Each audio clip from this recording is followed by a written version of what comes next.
IAS टीना डाबी, मनुवादियों का अगला निशाना, सफल दलित अफसरों के खिलाफ नफरत की राजनीति, संविधान से डर क्यों रहे हैं जातिगत हमलावर। देश में जब भी कोई दलित, आदिवासी या पिछड़े वर्ग से आने वाला अधिकारी मेहनत या काबिलियत के दम पर ऊंचे पद पर पहुंचता है तो उसकी सफलता सिर्फ व्यक्तिगत नहीं होती, वह उस समाज की उम्मीद बन जाता है जिसे सदियों तक भेदभाव और अपमान और तिरस्कार झेलना पड़ा। लेकिन दुर्भाग्य की बात यह है कि आज भी ऐसी सफलता कुछ लोगों को चुभने लगती है। आईएएस टीना डाबी सिर्फ एक नाम नहीं।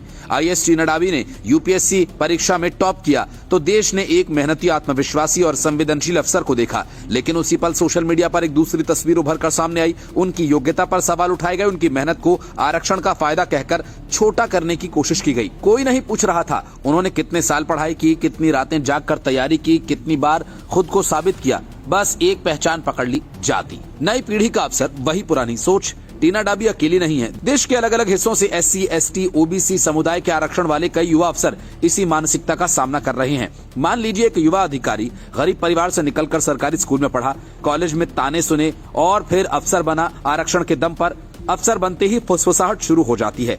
आरक्षण से आया है, देखते हैं कितना टिकता है। ये सिर्फ शब्द नहीं होते, ये मानसिक हिंसा होती है। जब किसी अफसर को आरक्षण के आधार पर जाति की वजह से निशाना बनाया जाता है तो वह हमला सिर्फ उस व्यक्ति पर नहीं होता, वह हमला होता है संविधान पर, बराबरी के अधिकार पर, लोकतंत्र की आत्मा पर। क्योंकि संविधान ने किसी को जाति से नहीं, योग्यता और कर्तव्य से पहचान दी है।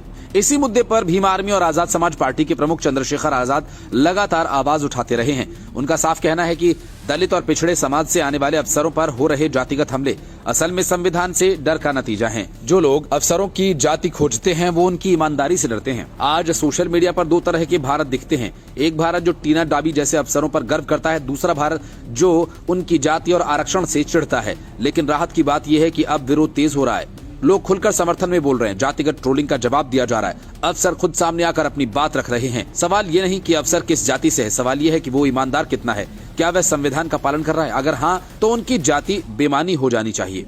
आईएएस टीना डाबी हो या फिर कोई नया युवा अफसर, उनकी लड़ाई सिर्फ नौकरी की नहीं, ये लड़ाई सम्मान, बराबरी और भारत की, जहाँ पहचान काम से हो, ना कि आरक्षण और जाति से।